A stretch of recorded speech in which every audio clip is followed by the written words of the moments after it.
amma gara sagantaa kiyyaati seenaa Minnesota welcome isinundin Minnesota galatoomaan isiniin jaa ummantoota kabajamaa jaalatamaa Minnesota baay'ee ilma keessan boonsiftanii boonsisuu qofoo zoon hin tahin hujii addaatti kennitanii jechuudha. Asuma warri jaawarganaa biyyatti hin galin maaratti hin galin mitirkishootti hin galin jettan jaawarganaa biyya galuu biraa kutee jira. Qabsoon eessa geesse qabsoo eessaan geesse malee ganaa biyyatti hin galin mitirkishootti hin galini si galee 4 kiilootti yoom gallaa jettanii gaafachuu malee waa'ee biyyatti hin galini ganaa gubaa gataa jirtu sun dhumatti qumaara nyaatamee jechuudha. Saniifuu Minnesotaan baay'ee galatooma. Opiidiyoon namoota baay'ee hayluu kabbadaa nama jaamu Minnesotatti ergitee 7 as ture kutee jechuudha.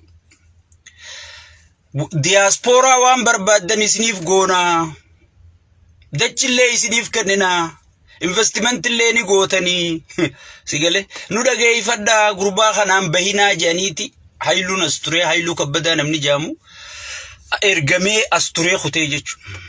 Sigale andeen gadda tanaan quba qabaa'ee Minnesota ilma kee hin qaanaysin ilma kee dhageeffadhu ilma kee gaafiitti ni dummeeysi sigale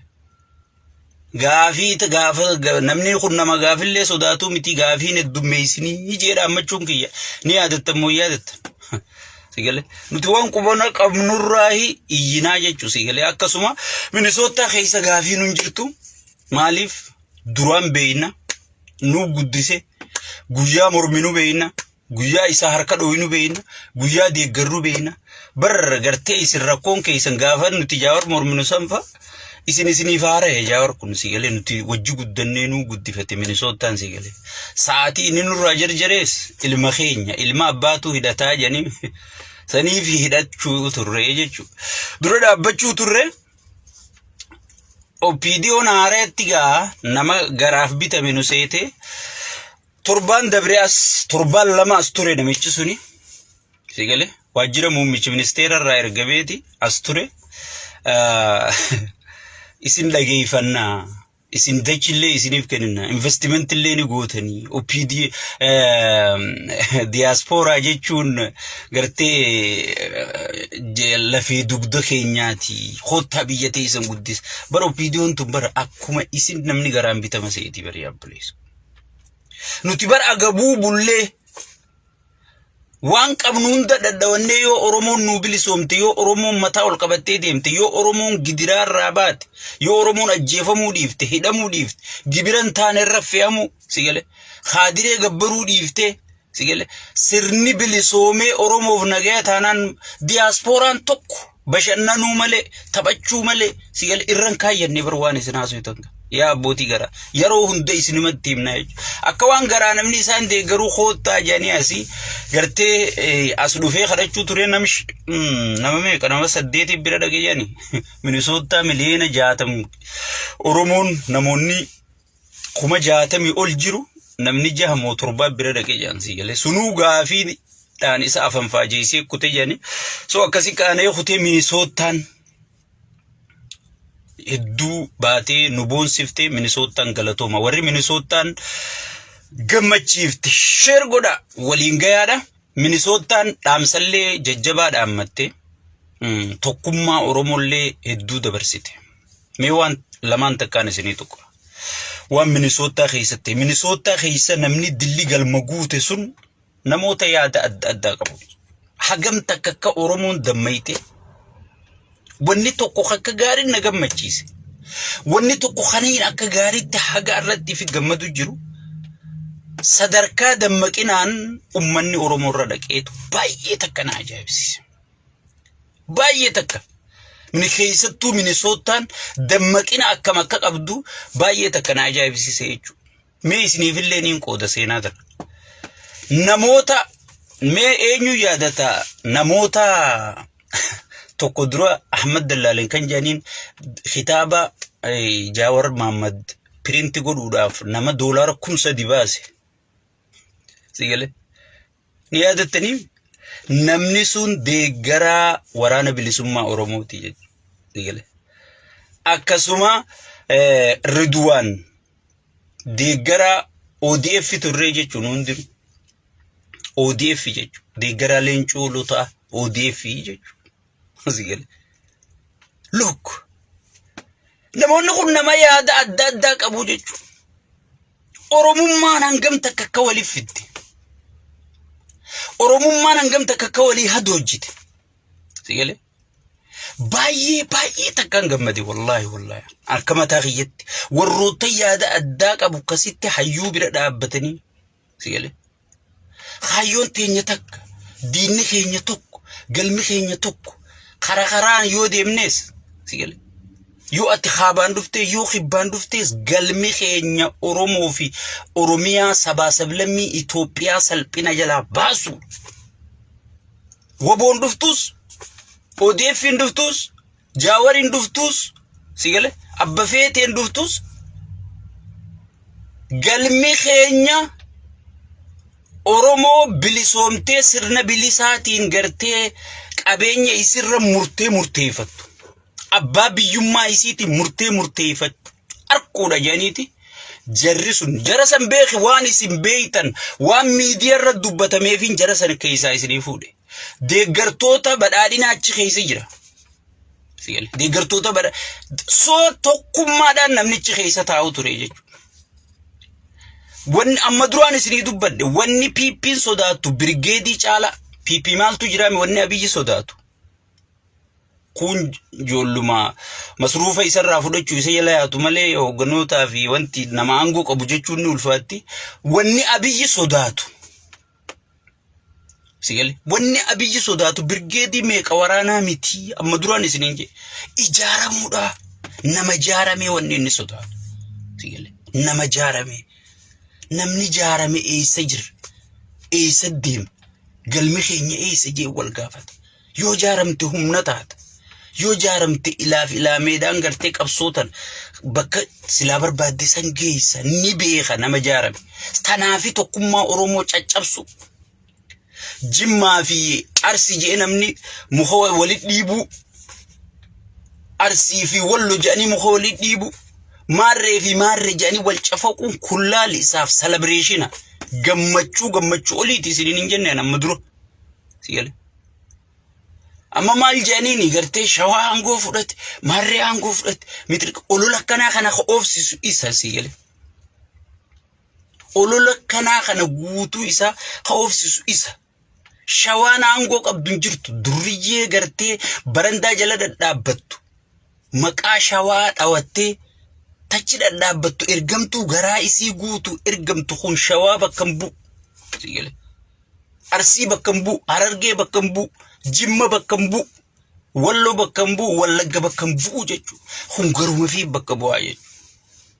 Sigale. Inni maal barbaadee gartee mootummaan tu mootummaa abaluuti. Ta Shawaa Maarreeti Shawuma tanaa bara Shawaa bahaa, Shawaa lixaa, Shawaa kaabaa, Shawaa miitirkishooti adda qoodeeti. Hingartu nugusuu tarrafaa wal horaatu Shawaa lixarraachi jiraa jaan. Sigale. Hoggii lixa bira dhufe.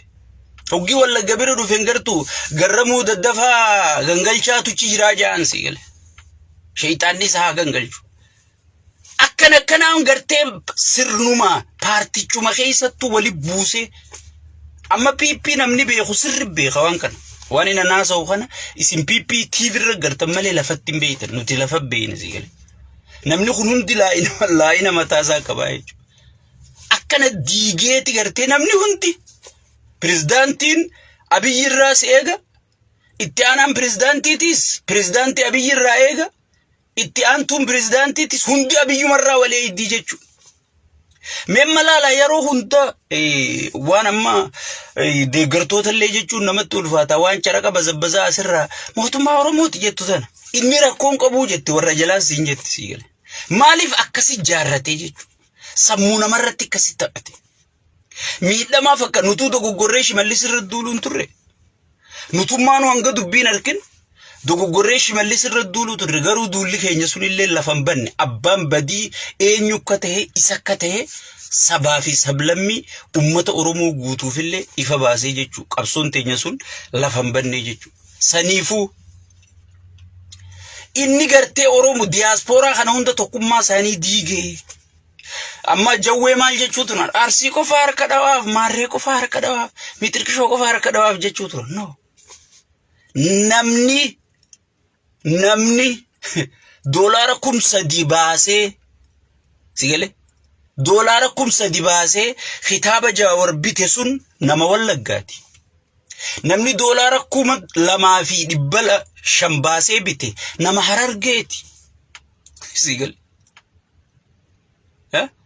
kana hunda isaan keessa jalalanii maal godhuu barbaadan akka gartee gandatti fi gandaayyaan warri gandaalizimii ifi gandaayyaan gandaan nama madaalu garaa nama madaalu sigale akkuma beekanin mana eegan janii mire akkuma beekanitti siyaasaa dalaguu barbaadanii jechuudha so amma maal godhanii asirraa maqaa Jimmaa baafataniiti Harargee taa'eeti bareedduu Jimmaa bareedaa Jimmaa maqaan isaa akkasi Facebook irratti taa'eeti abbichuun goota Maarreen goota Mitirkishoon goota sigale siinja amma jarjaraan kiyya dhufee isi warri Jimmaa kun jaa sigale Jimmaa miti beek isaaniitu maqaa Jimmaatiin akkasi daljalchiisaa jechuun Oromoo tana gandaa wali buusuudha san dabartii Gujii fi Boorana walin naqee bar madda buufuudhee Boorana jala galchee akkamis seenaa teenya gurgurta janii akka Boorana irra dhukaasan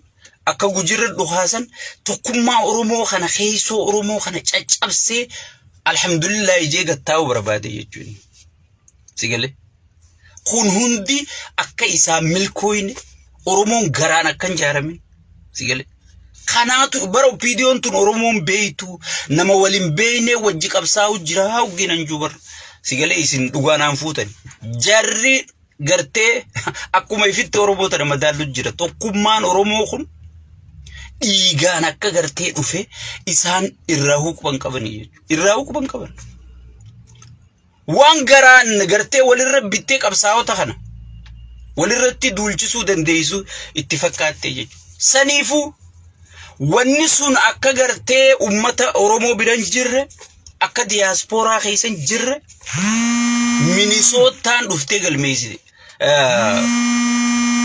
Minnesootaan mirkaneessitee jechuudha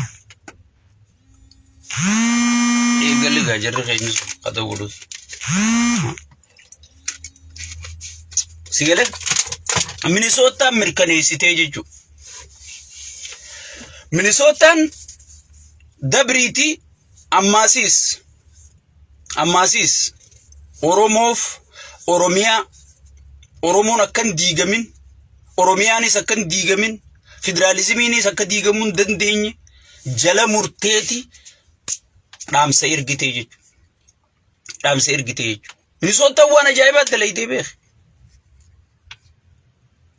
Minnesootaan waan addaa gooteen siin jedhe sigale ajaa'iba natti akkamin namni dammaqinaan hawaasni keenya bakka takka tam akka gahe dammaqinaan hawaasni keenya eessa akka jiru sigale wallahi waan gartee nama gammachiisaa hedduutu walgahii sanirraa natti mul'ate jechuudha dirqamallee Jawaar irra kaane jechuudha Jawaarilleen takkaa isin gartee isin hin qaaneessine wahiin isin qaaneesse fuul durallee isin hin qaaneessu sigale waadaa